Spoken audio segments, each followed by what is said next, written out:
Bom dia, irmãos, paz seja convosco. Vamos à nossa 111ª Escola Bíblica Online. Estamos aí caminhando bastante, espero que você esteja gostando, então curta, compartilhe, comente, né? Aprenda a palavra de Deus, é muito importante. Nós aprendemos tantas coisas, né? E muitas vezes não fazemos nada com esse aprendizado, mas aprendendo a palavra de Deus, está nos levando a caminho da vida eterna. Amém?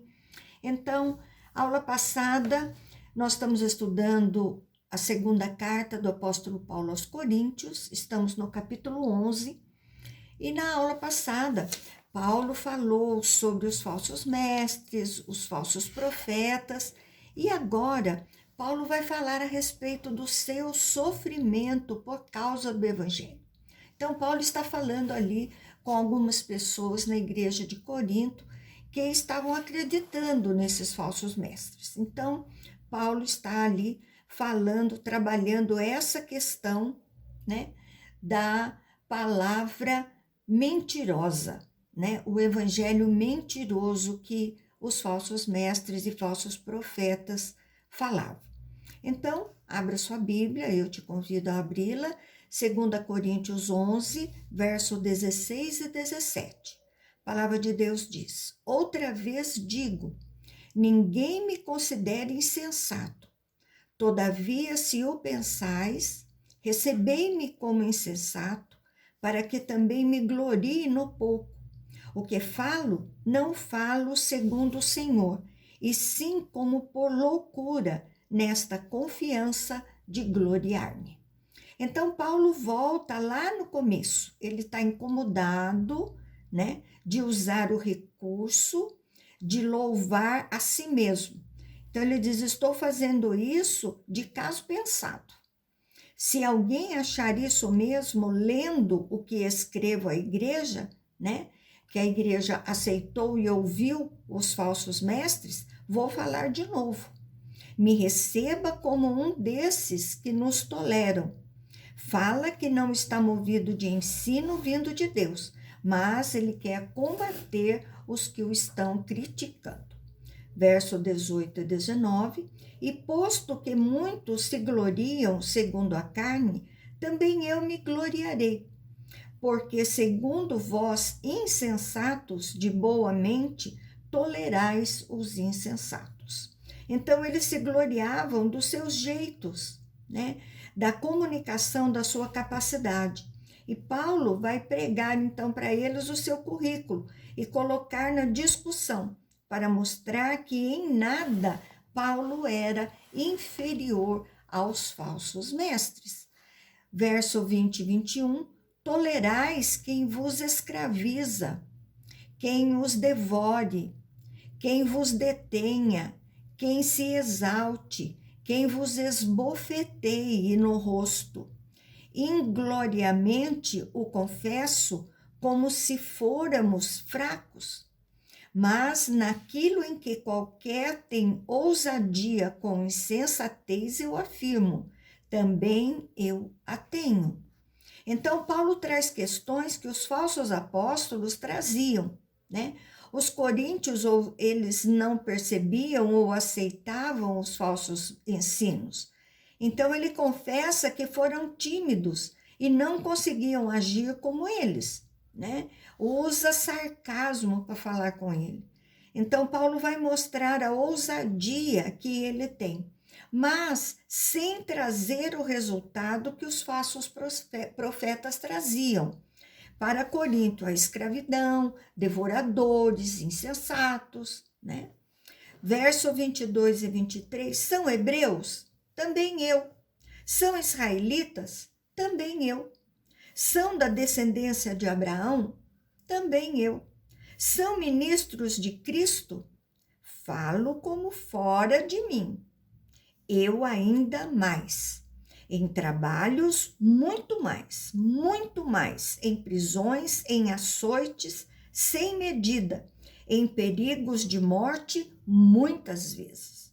Então, Paulo faz comparações que os críticos faziam a si mesmo. Então, ele aplica a ele próprio, contrariando ao que ele acredita, mas por ser necessário nesse momento. Então, Paulo está chateado de usar a glória própria, mostra a superioridade do seu ministério, né? Eles conheceram Jesus através de Paulo. Então, certamente, seus críticos não foram presos, não foram açoitados, não passaram por perigos de morte. E falando isso, Paulo se desclassifica, ele desclassifica os seus críticos. Não passaram por nada disso por causa da palavra de Deus. Verso 24 e 25, 5 vezes recebi dos judeus uma quarentena de açoites menos um. Fui 3 vezes fustigado com varas, uma vez apedrejado em naufrágio, 3 vezes.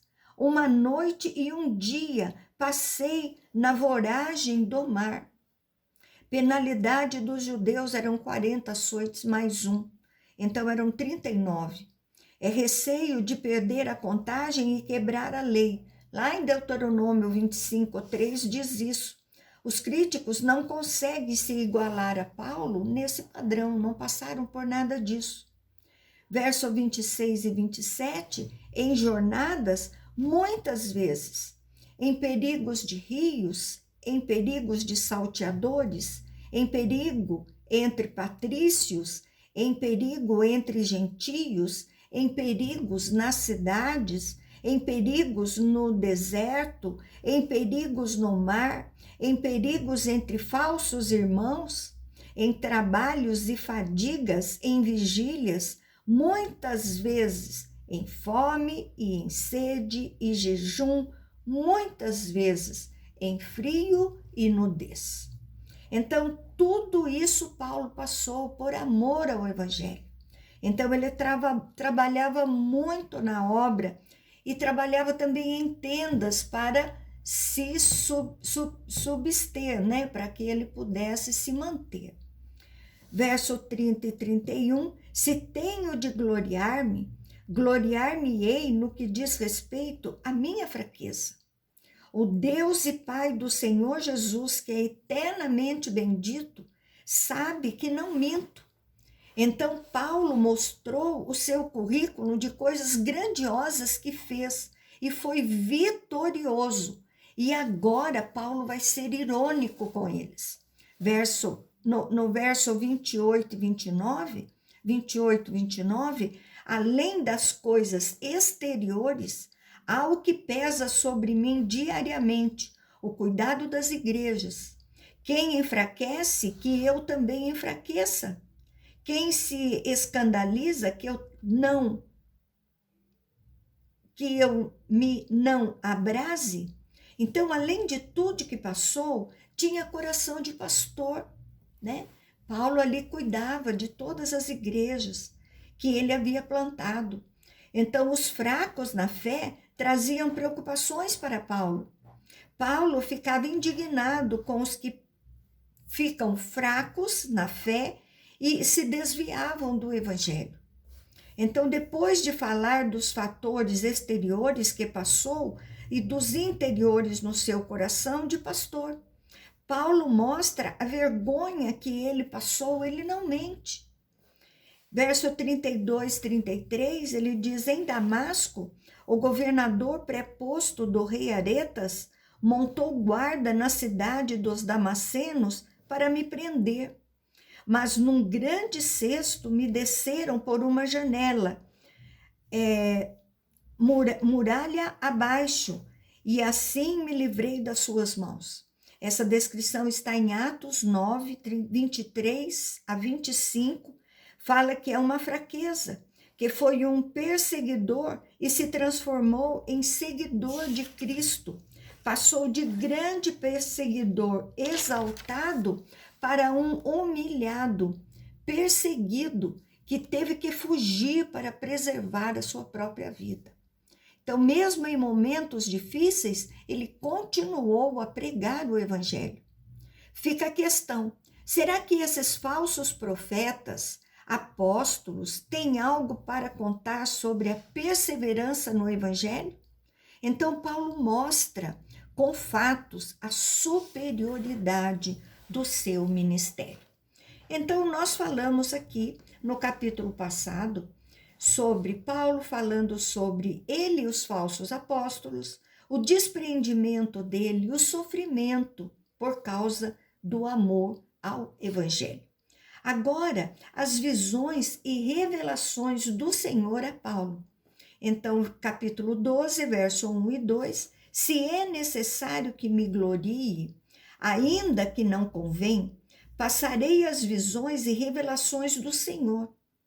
Conheço um homem em Cristo que há 14 anos foi arrebatado até o terceiro céu.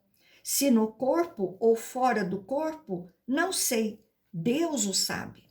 Então, Paulo anteriormente estava falando das tribulações que ele passou, e agora ele vai falar das revelações e das visões. Possivelmente os críticos de Paulo se gloriavam por isso.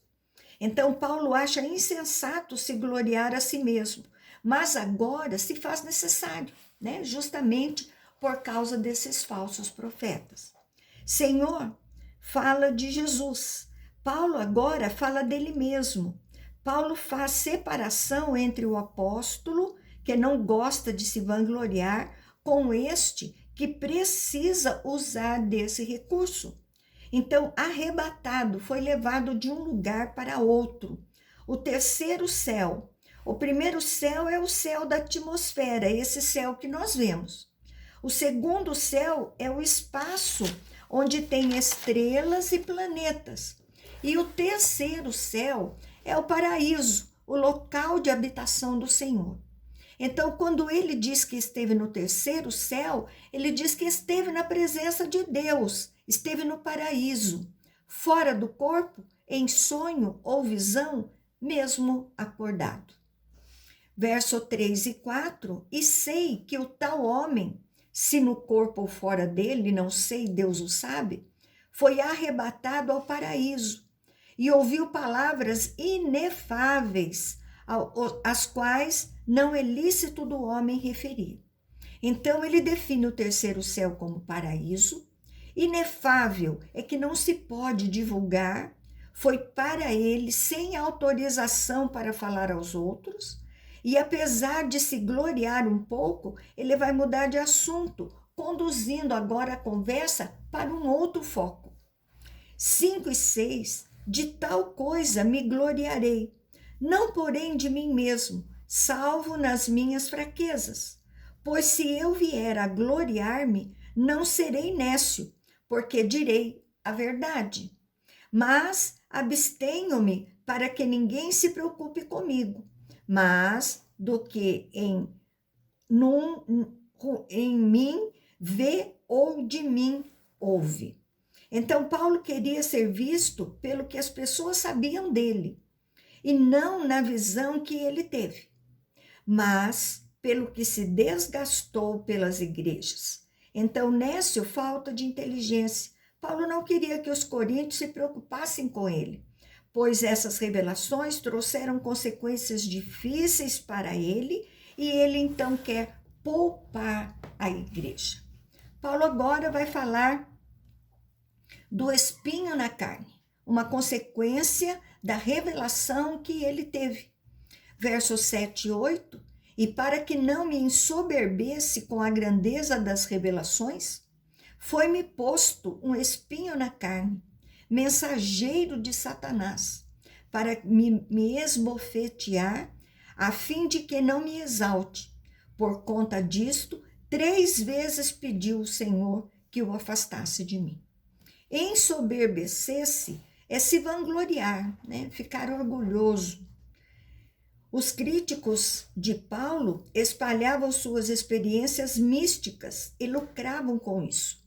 Mas Paulo não tinha autorização do Senhor para ficar cheio de vaidade com o que recebeu do Senhor.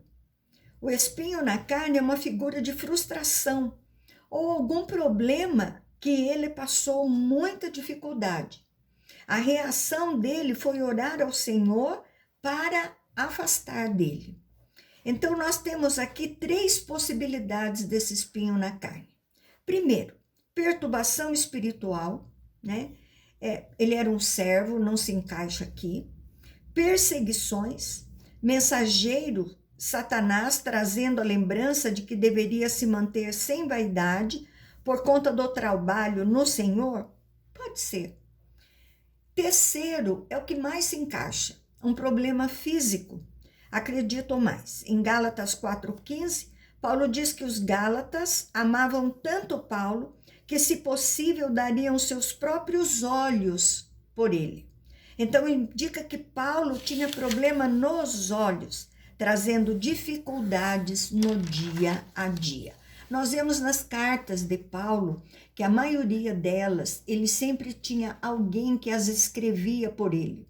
Ele ditava as cartas, ele falava e as pessoas escreviam. Dr. Lucas, né, era um deles que acompanhava Paulo. Então, a gente acredita mais nessa possibilidade, que foi lhe dado um espinho na carne, que seria um problema nos olhos, um problema físico, para que todas as vezes que ele necessitasse de escrever alguma revelação, algo que Deus estava dando a ele, ele se lembrava que ele não podia se orgulhar disso, se ensoberbecer. Verso 9 e 10, então ele me disse, a minha graça te basta, porque o poder se aperfeiçoa na fraqueza. Então, de boa vontade, pois, mais me gloriarei nas fraquezas, para que se sobre mim repouse o poder de Cristo. Pelo que sinto prazer nas fraquezas, nas injúrias, nas necessidades, nas perseguições, mas nas angústias por amor a Cristo, porque quando sou fraco, então é que sou forte. Então, a graça é o que recebemos de Deus de forma imerecida. Desculpa, tá virando aqui. De forma imerecida. Então, Deus diz a Paulo que a graça dele o fortaleceria. Então, para ele passar por tudo que ele precisaria passar, a graça seria suficiente. Então, os que reconhecem as suas próprias fraquezas, dificuldades e são cuidados por Deus, eles são aperfeiçoados, contrário dos falsos apóstolos, que glorificavam a si mesmos pelas habilidades que eles tinham. Então, o poder de Cristo é o que socorre o cristão na sua fraqueza. As dificuldades o tornavam melhor, então ele tinha prazer nisso. Na visão dos falsos apóstolos, só tinham que triunfar. E o apóstolo Paulo aprendeu que o poder se aperfeiçoa na fraqueza. Então, onde me criticam é onde Deus me fortalece. Agora, Paulo vai falar de suas credenciais. Então, Paulo falou de visões, revelações, fraquezas. Agora ele fala do que mostra que alguém é um apóstolo. Verso 11 e 12, tenho me tornado insensato. A isto me constrangestes. Eu devia ter sido louvado por vós, porquanto em nada fui inferior a esses tais apóstolos, ainda que nada sou, pois as credenciais do apostolado foram apresentadas no meio de vós, com toda a persistência por sinais, prodígios e poderes miraculosos. Então, Paulo vai para o fim do autoelogio que ele fez por ser forçado diante da situação. Os coríntios deveriam ter honrado Paulo por tudo que havia demonstrado, então não deviam dar ouvidos aos falsos apóstolos. Então sabem que Paulo era verdadeiro servo de Deus. Então Paulo volta à sua visão equilibrada de servo, sabendo que não deve ser engrandecido pelo trabalho que ele realiza. É pela graça, mas não foi inferior aos falsos apóstolos com o que foi realizado no meio deles. Verso 13, porque em que tendes vós sido diferentes, às demais igrejas, senão neste fato de não vos ter sido pesado? Perdoai-me esta injustiça. Então, o ponto central das críticas estava no ponto de Paulo não receber sustento da igreja de Corinto. Mas os falsos apóstolos usavam essa informação para criticar Paulo. Colocavam outras também, mas esta era a principal. E Paulo então coloca que o mesmo apóstolo que ele era em outras igrejas, era também em Corinto. Então a diferença era essa, de não ser sustentado por eles. É irônico, né? Pedindo perdão por não extorquir a eles, né? Não ser ali sustentado por eles. Agora Paulo vai falar que deseja visitar a eles. Verso 14 e 15, eis que pela terceira vez estou pronto a ir ter convosco, e não vos serei pesado, pois não vou atrás dos vossos bens, mas procuro a vós outros. Não devem os filhos entesourar para os pais, mas os pais para os filhos. Eu de boa vontade me gastarei e ainda me deixarei gastar em prol da vossa alma. Se mais vos amo, serei menos amado? Então, a primeira vez a visita de Paulo aos Coríntios foi na fundação da igreja. A segunda vez foi a visita dolorosa. Ele tratou de muitos problemas. E agora ele quer fazer uma terceira visita, onde vai com um grupo de macedônios para fazer a coleta que já está sendo preparada. Os críticos de Paulo diziam que ele era covarde, que ele não queria visitar a igreja, que ele era forte para escrever as cartas, mas fraco para ir visitá-los. Mas Paulo diz que não vai querer o sustento da igreja de Corinto. Paulo diz que, como pai espiritual deles, está disposto a gastar tudo em favor da vida deles. Vocês deveriam, por isso, me olhar com mais amor. Então, Paulo diz, desejo visitar vocês. 16, 17, pois seja assim. Eu não vos fui pesado, porém, sendo astuto, vos prendi com dolo. Porventura vos explorei por intermédio de alguns daqueles que vos enviei? Então, os adversários de Paulo diziam que ele não aceitava o sustento da igreja, mas estava fazendo a grande coleta para encher os próprios bolsos. Então,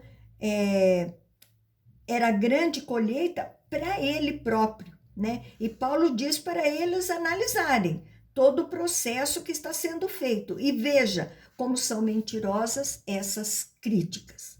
18, roguei a Tito e enviei com ele outro irmão. Porventura Tito vos explorou?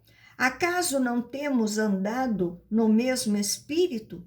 Não seguimos nas mesmas pisadas? Então, todo mundo que trabalha com Paulo, eles andavam juntos e no mesmo espírito. E Paulo quer que reconheça, o povo de Corinto, a igreja, reconheça a integridade deles. Paulo agora apela para o juiz de todos. 19 e 20, há muito pensais que nos estamos desculpando convosco. Falamos em Cristo perante Deus e tudo, ó amados, para a vossa edificação. Temo, pois, que indo ter convosco, não vos encontre na forma em que vos quero, e que também vós me acheis diferentes do que esperáveis, e que haja entre vós contendas, invejas, iras, porfias, detrações, intrigas, orgulho e tumulto.